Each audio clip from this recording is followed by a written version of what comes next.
I'm Aaron Graber from Ventrac, and in this video, we're going to give you guys an exclusive look behind the scenes at a comparison between our 4500 and a compact tractor. It's a common question that we get relating to how our tractor stands up against subcompact and compact tractors, and we actually already have a video that tackles this. The key here, though, is that this video is aimed directly at our dealer sales personnel as a training tool, so it's a little bit different in its approach. It'll actually be a really good example of what to expect out of a Ventrac tractor versus other normal tractors. With all of that said, we hope you enjoy this comparison, and if there are any other questions that we didn't answer, be sure to let us know in the comments and we'll get back to you. In this demonstration, we're going to compare a Ventrac 4500Y with a typical subcompact tractor. Specifically in this video, we'll use a John Deere 2025R. One of the key drivers for the production of this video is the feedback that we get from people who've never seen a Ventrac before. Fairly often, those people say it's more like a garden tractor than it is a compact tractor.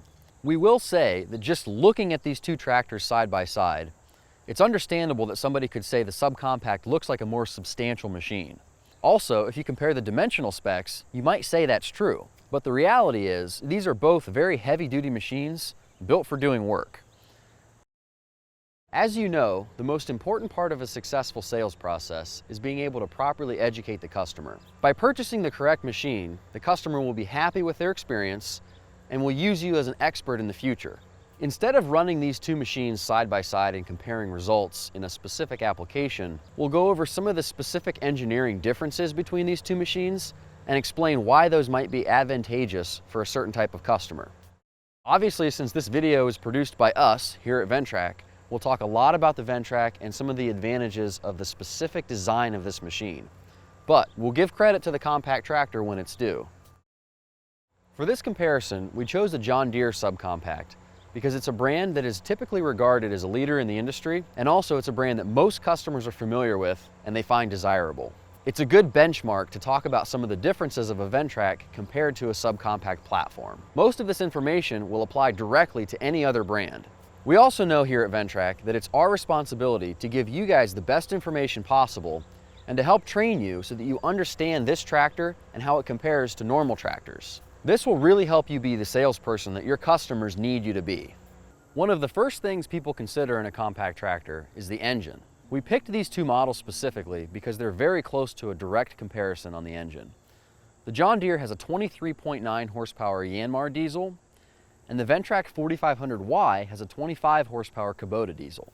One thing that many customers appreciate is that on the Ventrac, we only use metal structural pieces and panels, so the hood is all metal. On this John Deere, the hood is composite as well as some of the side panels, but that's not always the case for all subcompact tractors. Another important spec to get out of the way before we get started with measurements is the ground speed. Both of these tractors have a high and low range. The John Deere will do 5.6 miles per hour in low range and 12.3 miles per hour in high range. The Ventrac is 5 and 10 miles per hour respectively. Now we're going to take some basic measurements of each of these tractors to give you an understanding of what their physical footprint is like. First, we'll measure the length of both of these tractors. From the front of the hitch arms to the rearmost part of the tractor on the Ventrac, we're at about 81 inches. Since the Ventrac has the mower deck out front, we're going to do a total length measurement, including the mower deck, so that you can make a direct comparison to the John Deere with an underbelly mower. Including the mower deck, the Ventrac comes in around 136 inches. On the John Deere, we'll go from the front bumper back to the rear wheels, and we end up with a measurement of almost 95 inches. We'll talk about this more later, but for this measurement, we're not including a 3-point hitch because a 3-point hitch is not standard on a Ventrac. That's an optional accessory. Now we'll measure the width of both of these tractors. On the John Deere, we'll go from outside tire to outside tire, and we're at 48 inches. The Ventrac also measures in at 48 inches. Now we're going to measure from the ground to the top of the ROPS with the ROPS up, because this is an important measurement for people who might be pulling this tractor into a garage bay or working underneath tree limbs or anything where there might be obstruction above them. On the Ventrac, from the ground to the top of the ROPS is approximately 68 inches. On the John Deere, if we take that same measurement, we end up with approximately 91 inches. That measurement leads us to our next talking point. We're going to measure a couple other height differences between these two tractors.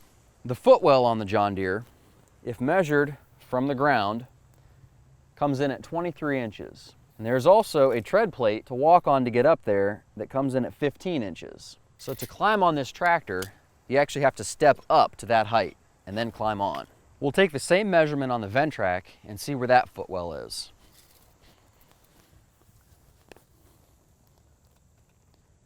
So here from the ground to the footwell, we have 11 inches.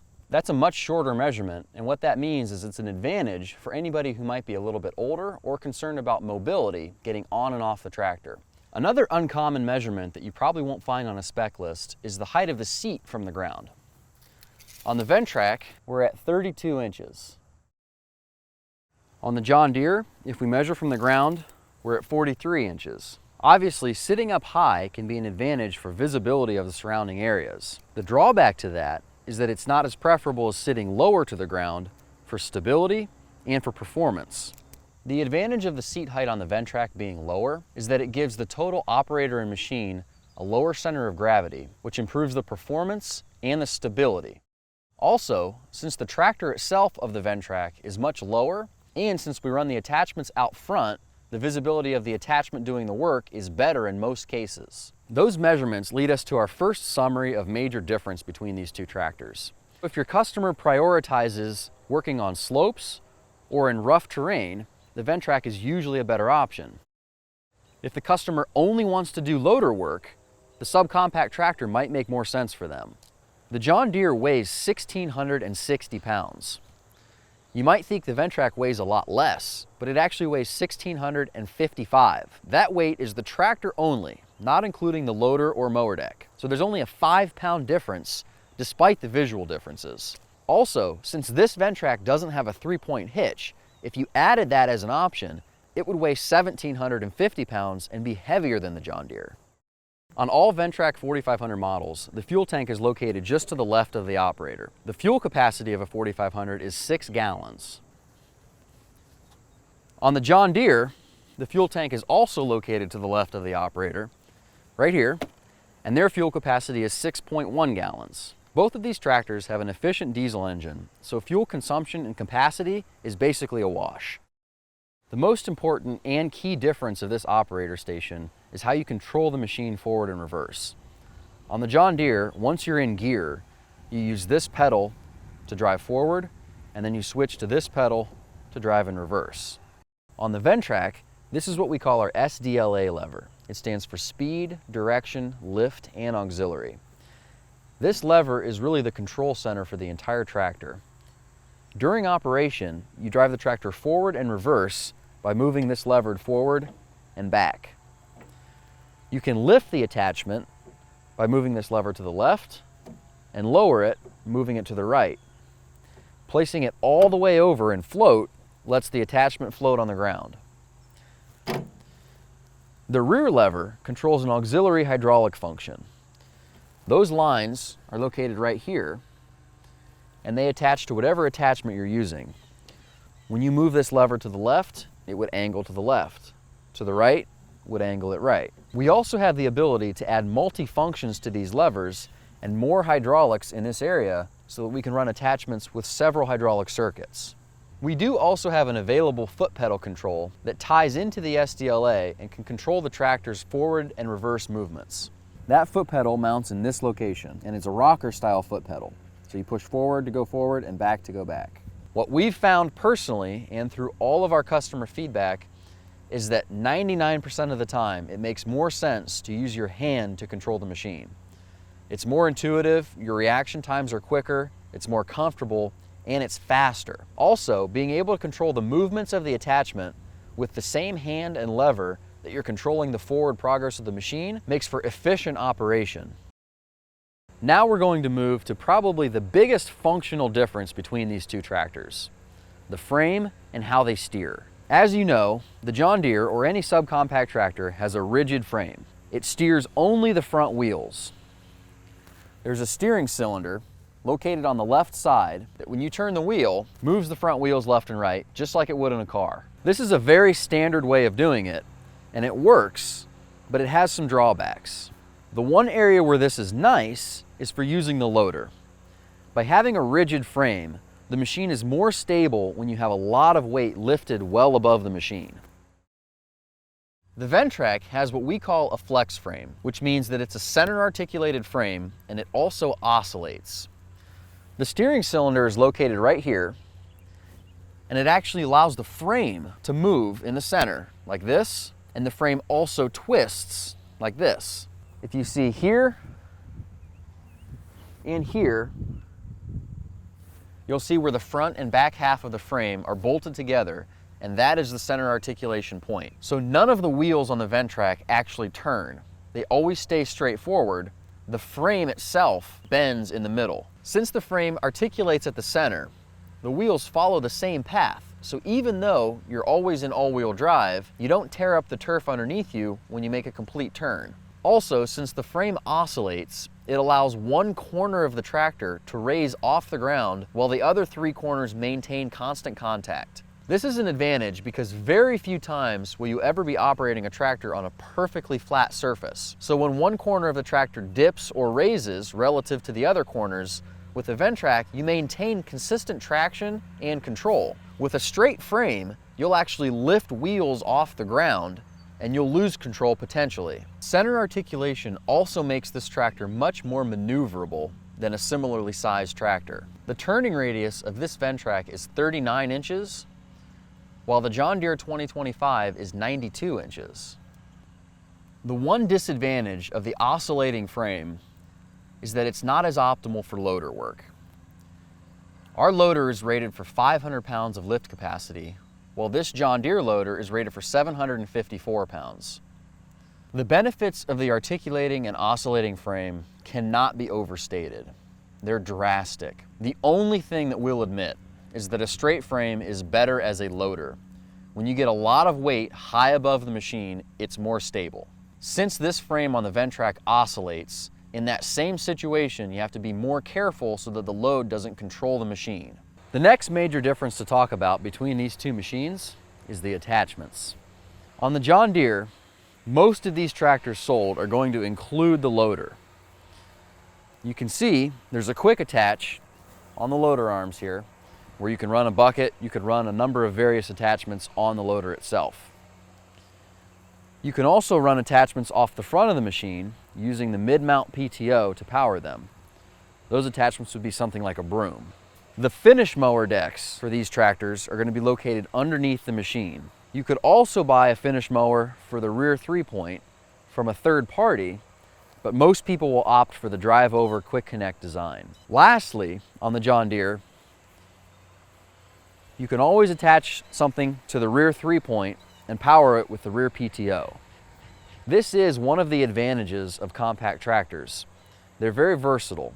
They're more tool carriers than anything. They're designed as machines that you can hang a lot of different attachments off of and be pretty productive with. If we contrast that with the Ventrac, the main focus here is that we're going to run most of our attachments in front of the machine. We do have a rear 3-point system available, and it's a Category 1 just like on this 2025R. The difference is we don't have a rear PTO, so you can only run standard attachments that are not powered. All of our front-mounted attachments will have these similar hitch arms, where you'll pull the machine in, and then you'll latch the hooks on the tractor around the attachment. Once you do that, all that you need to do on powered attachments is connect the belt-driven PTO here, and then close the lever. If the attachment has hydraulic lines, you hook up the lines here, and you're ready to start working. No tools are ever required, and it's a simple process that's not backbreaking in any way. The entire process of hooking up any Ventrac front-mounted attachment will take under a minute, and if you're a seasoned operator, it can take even less than half a minute. Most compact tractor manufacturers will also have available their own finish decks that mount underneath the machine. For John Deere, they have a technology they call Auto Connect, where you drive over the mower deck and everything underneath that's required to connect it does it by itself. If you can imagine this mower deck is not on the tractor, what you'd want to do is set this dial to the position to connect. Then you would just drive over this mower deck and everything underneath would latch itself. Then you could lift the mower deck up with the PTO controls, and you would set each one of these corner caster wheels on both sides to the desired height setting. Then you can use this dial to set your cut height and you're ready to go. Getting out of this deck is simply reversing the process. For the John Deere specifically, with this feature, this can usually be done in only a few minutes. We get a lot of comments on the Ventrac finish mower decks because of their industrial design and the quality of cut they offer. While this John Deere deck is stamped and welded, the Ventrac deck is a fully welded design. We're back to the Ventrac side again to talk specifically about the advantage of this mower deck being out front. First of all, during operation, it allows you to get underneath low-hanging tree limbs or any other obstructions. Also, the quality of cut is improved because the mower deck hits the grass before the machine drives over it, like on a subcompact. Another major advantage of this mower deck is that since it's out front, we have the ability to flip the deck up. All of our decks flip up manually at least, and some of our mower decks, all of the finished decks included, have the optional hydraulic flip-up kit where you can flip the mower deck to a near 90 degrees using just the auxiliary SDLA lever to reach blades for maintenance or the underside of the deck for clean out. We're not bashful about saying that a Ventrac is a better mowing machine in every conceivable way than a subcompact tractor. Because every one of our mower decks is out front of the machine and purpose-built for the specific task at hand, we also have a contour mower or a reel mower available for golf course or high-end property maintenance applications. Those are things that no one would ever even consider for a subcompact and push this tractor into different markets as well. Continuing on talking about the attachments of these two tractors, let's focus on the loaders. So with the John Deere, the machine was obviously designed around the loader. It integrates well with the tractor itself, and you have the loader controls built into the operator station. The Ventrac does have a loader available, but it's a little bit different in a few key ways. The loader controls are on the left side of the operator because they're actually self-contained in the loader. We use our loader as a separate attachment, and we don't keep it on the machine, nor do we keep any of the components to mount it on the machine full time. This loader specifically, as well as the loader on other subcompact brands, are usually designed to remove from the machine very quickly, so there's no advantage from the Ventrac there either. In use, the loader on the John Deere will work more efficiently and work slightly harder than the Ventrac dedicated loader. We also have just this bucket attachment. We call it the power bucket. We use this in place of the loader in a lot of applications. This is a key talking point for the Ventrac because most people don't understand how useful this simple bucket is. This goes on the front of the tractor just like any of our other attachments and operates only at ground level. What we've found and what our customers have found is that about 90% of the time, the work that they're doing moving loose material can be done with a power bucket and you don't need a loader. A loader is really only necessary when you're lifting stuff into the back of a pickup bed or a dump trailer or lifting behind bushes or something. There's a persistent theory in this market by customers that they need to be able to lift material high. But what a lot of them find, if they're honest with themselves and if they try pieces of equipment like this, is that they don't really need that option very often. Most of the time they can get by using the power bucket. It's also important to say, if you can use the power bucket and you don't need to lift high, it's actually better than a loader because it's faster and more maneuverable. Many of our customers have found on simple jobs moving mulch or loose gravel that using the power bucket actually sped up their overall time to do the job than if they would have had to use a loader on a compact tractor. The last point to mention regarding loaders is that if any of that work is done in a season where the ground might be softer, a power bucket or a loader on a Ventrac is really the only way to go. The impact the Ventrac has on the ground is so low compared to standard subcompact tractors, it'll protect the turf in the surrounding areas. To close out our summary of attachments, we'll talk about 3 points on a Ventrac. We sell our tractor as a standard tractor without a 3-point, but it is an available option. It's a Category 1, just like the Deere 2025, but we don't have a rear PTO. We don't want to have powered attachments behind the machine because that goes against what the Ventrac was designed for. We build all of our own attachments for Ventrac tractors, and we build them specifically to be run in front of the machine. There's obvious advantages of that, but what that yields is kind of a lack of necessity to have that powered PTO in the back of the machine. So while you can get a 3-point for the rear of the Ventrac, just remember, You can only use it for non-powered attachments. At the back of the John Deere, you have a standard 3-point hitch that everybody's familiar with and a 540 PTO. This is an advantage for a customer that might be interested in purchasing third-party attachments from other manufacturers. Oftentimes, these can be great budget items if they're an attachment that somebody doesn't want to use a lot, but they do want to have available. The primary takeaway for attachments is that subcompact tractors prioritize the loader, and then they fit other attachments on the machine where they can. With the Ventrac, we're fully committed to the concept of having the attachments in front of the machine and the operator in almost all cases. We also focus on designing and building all of our own attachments so that they work together with the Ventrac system as well as possible. This allows us to have total control of the quality and the design so that we know exactly what our customers are getting. It's not uncommon to hear somebody who is hesitant on working with a manufacturer that supplies all of their attachments and requires that they use them. Since our front hitch is not a standard category hitch, they can't go use third-party attachments. That makes some people nervous because they feel like they're going to get locked in and they can't go buy cheap stuff. At the end of the day, if the customer is ultimately concerned with buying cheap stuff for attachments, the subcompact is probably the better bet for them. By now, you're probably starting to understand that there's major differences between these two concepts and machines. What that leads us to is a brief discussion on what these machines are not designed for. For the Ventrac specifically, this tractor is not really designed to be optimally used with a box blade, a post hole digger, a backhoe, or any cultivation tools. So we don't supply things like that. There are, however, other attachments that the Ventrac does have available that aren't suited well for the compact tractor. Those would be things like the contour and reel mower, the trencher, the aerator, the edger, our blowers, or a lot of other specialty powered attachments. Another obvious visual difference between these two machines that customers notice and they like to consider are tire sizes and types. On the compact tractor, it's pretty normal to find R4 industrial tires for normal use. These are also available with turf tires or bar tires, just not that many people use them. You'll also see the massive size difference rear to front and between the compact tractor and the Ventrac. Having tires like the R4 on the compact tractor are important for traction when you're doing loader work, but you do notice these deep, sharp lugs on the side, and when you go to turn and you move the front wheels as hard to the left or right as possible, those can dig into the ground and tear the turf up.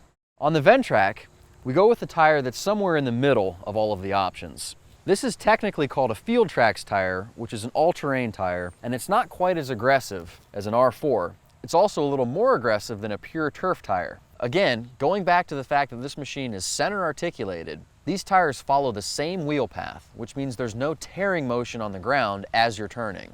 This allows us to get away with a much more aggressive tire than something like a zero turn or a garden tractor, but we also don't have to have that really aggressive R4 or bar type tread pattern on a compact tractor because since the frame oscillates, we keep consistent traction on the ground as well. Even professional users like golf courses have found that these all-terrain tires on the Ventrac are suitable for their needs. There's also a notable difference between these two machines and their final drivetrain. With this tractor and most subcompact tractors, there'll be a selectable four-wheel drive with a differential lock. With a straight frame tractor that only turns the front wheels, you don't always want four-wheel drive engaged.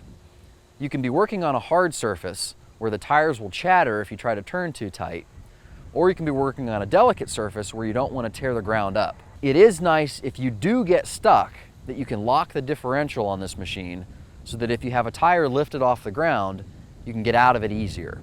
With the Ventrac, we don't rely on the operator to select four-wheel drive. This machine is full-time all-wheel drive with open differentials. This means that the operator always has all four corners of the tractor driving forward or reverse to help with traction and stability. Because it articulates in the center, and you don't have to worry about your four-wheel drive tearing up the surface you're on or the wheels chattering, you can just use the tractor. Whether you're on a hill, whether you're mowing the yard, whether you're using a bucket or other attachments, it doesn't matter. You don't make any changes to the drivetrain, you just drive the tractor, and it always works the same. Another option that customers might be interested in on either one of these tractors is a cab. Obviously, we don't have them installed on either one of these today, but it's important to know you can get a cab on either one of these tractors. Those cabs will both offer some of the same amenities, including heat. Since these tractors are low horsepower and they don't have the extra capacity, neither of those cabs will have air conditioning. Another thing that the Ventrac is widely known for is operation on slopes. For this segment, we're going to completely end the comparison there because there is none to this John Deere or any other subcompact tractor. Compact tractor manufacturers do not recommend these types of machines for use on slopes. The Ventrac 4500, as it's pictured in this video with single wheels, is rated for operation on 20-degree hills in any direction. You can also add wheel extensions to bump that up to 25 degrees, or another set of wheels so that you have a dual-wheeled setup. Then you can do 30 degrees in any direction. Many of the topics that we've already talked about play into the slope capabilities of the Ventrac. The most notable ones are the flex frame, the dual wheels, the full-time all-wheel drive, the stance of the tractor, and low center of gravity. We also have a unique system on this tractor that we call weight transfer. It's a mechanical spring that pulls some of the ground force from the attachment when you engage it back to the front axle of the tractor to increase traction even more.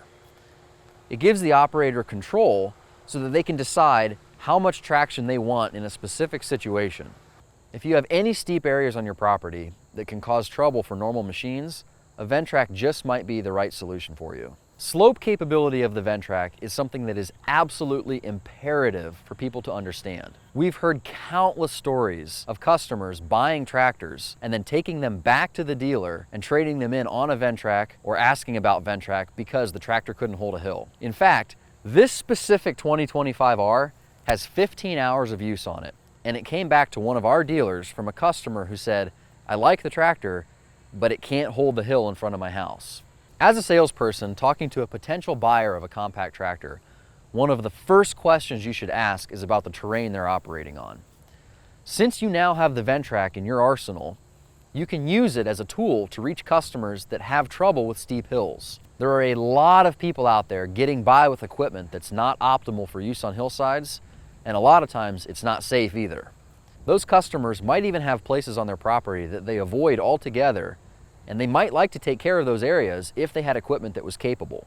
This is where we would encourage you to visit that customer's site and demo a Ventrac so that they can see with their own two eyes how effective it is in these conditions.